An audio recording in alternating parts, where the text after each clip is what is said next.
Most middlemen are women these days. His or her, amended Artemis. The two buildings on the right are somewhat screened by foliage, so why handicap yourself? Very good, go on. The cluster behind us is a group of financial buildings with private security stickers on the windows. A professional would avoid any confrontation. He is not being paid for.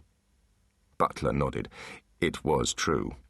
And so I logically conclude that your imaginary sniper would pick the 4-story construction to our left. It is residential, so access is easy.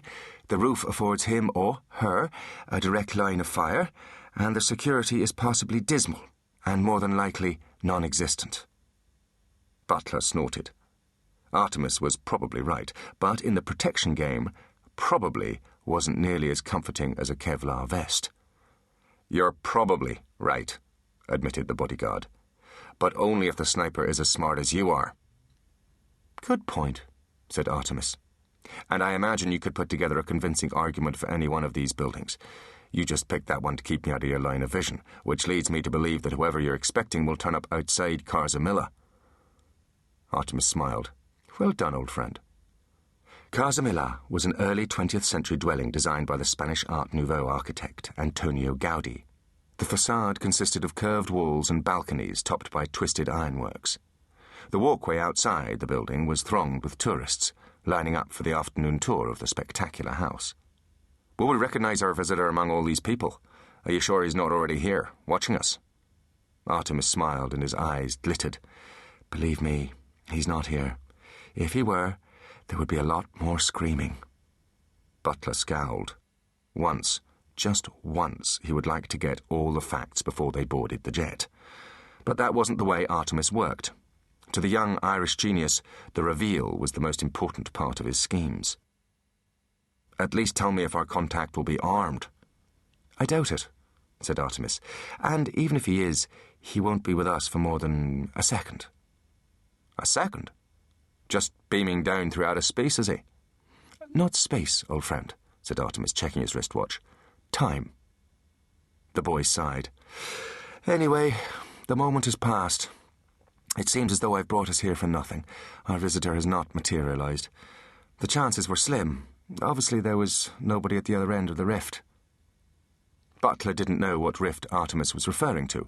He was simply relieved to be leaving this insecure location. The sooner they could get back to Barcelona Airport, the better. The bodyguard pulled a mobile phone from his pocket and hit a number on the speed dial. The person on the other end picked up on the first ring. Maria, said Butler. Collection. Pronto. Si, replied Maria tersely. Maria worked for an exclusive Spanish limousine company. She was extremely pretty and could break a breeze block with her forehead. Was that Maria? Said Artemis, mimicking casual conversation perfectly. Butler was not fooled. Artemis Fowl rarely asked casual questions. Yes, that was Maria. You could tell because I used her name when I spoke to her.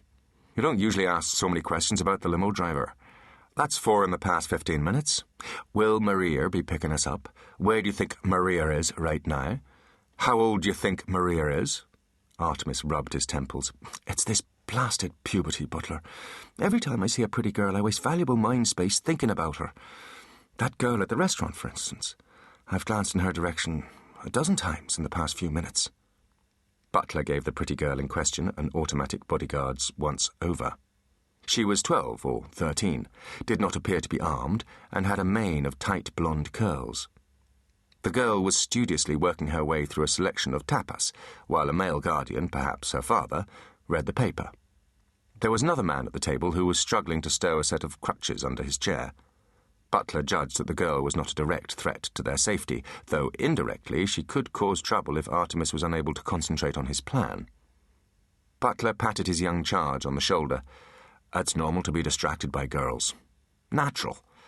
If you hadn't been so busy saving the world these past few years, it would have happened sooner. Nevertheless, I have to control it, Butler. I have things to do. Control puberty, snorted the bodyguard. If you can manage that, you'll be the first. I generally am, said Artemis. And it was true.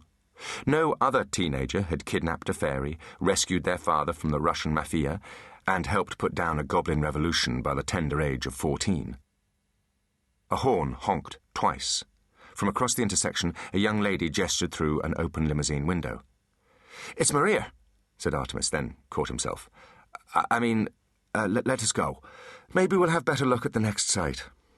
Butler took the lead, stopping the traffic with a wave of one massive palm. "Maybe we should take Maria with us. A full-time driver would make my job a lot easier." It took Artemis a moment to realise he was being ribbed. "Very funny, Butler. You were joking, weren't you?" "Yes, I was." "I thought so, but I don't have a lot of experience with humour, apart from Mulch Diggums." Mulch was a kleptomaniac dwarf who had stolen from and for Artemis on previous occasions. Diggums liked to think of himself as a funny fairy, and his main sources of humour were his own bodily functions. "If you can call that humour," said Butler, smiling in spite of himself at his own memories of the pungent dwarf. And suddenly, Artemis froze, in the middle of a heaving intersection. Butler glowered at the 3 lanes of city traffic, 100 impatient drivers leaning on their horns. "I feel something," breathed Artemis. "Electricity." "Could you feel it on the other side of the road?" asked Butler. Artemis stretched out his arms, feeling a tingle on his palms. "He's coming after all, but several metres off target. Somewhere there is a constant that is not constant." A shape formed in the air. From nothing came a cluster of sparks and the smell of sulphur. Inside the cluster, a grey-green thing appeared, with golden eyes, chunky scales, and great horned ears. It stepped out of nowhere and onto the road. It stood erect, 5 feet high, humanoid, but there was no mistaking this creature for human. It sniffed the air through slitted nostrils, opened a snake's mouth, and spoke.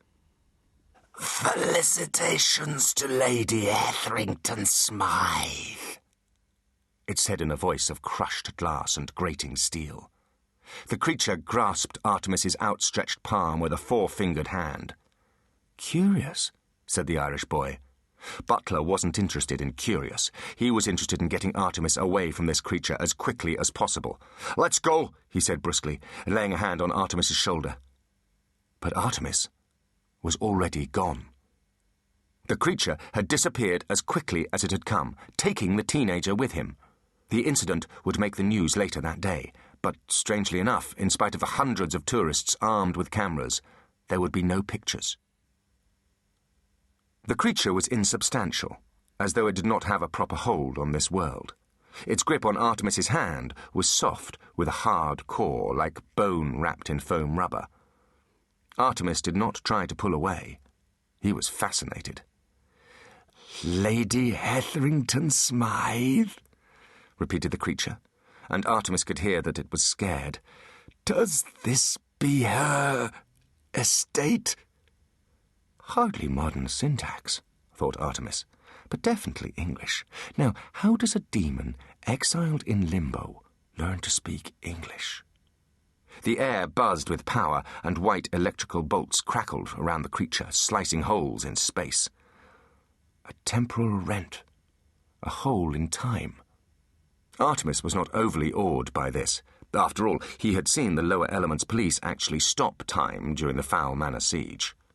What did concern him was that he was likely to be whisked away with the creature, in which case the chances of him being returned to his own dimension were small. The chances of him being returned to his own time were minuscule. He tried to call out to Butler, but it was too late.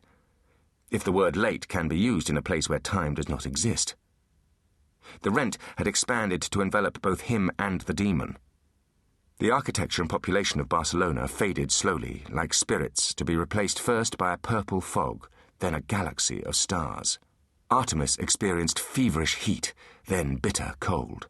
He felt sure that if he materialized fully, he would be scorched to cinders, then his ashes would freeze and scatter across space. Their surroundings changed in a flash, or maybe a year, it was impossible to tell.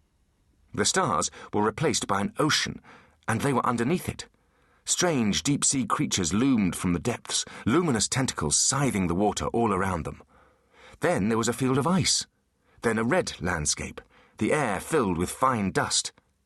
Finally, they were looking at Barcelona again. But different. The city was younger. The demon howled and gnashed its pointed teeth, abandoning all attempts to speak English. Luckily, Artemis was one of 2 humans in any dimension who spoke Gnomish.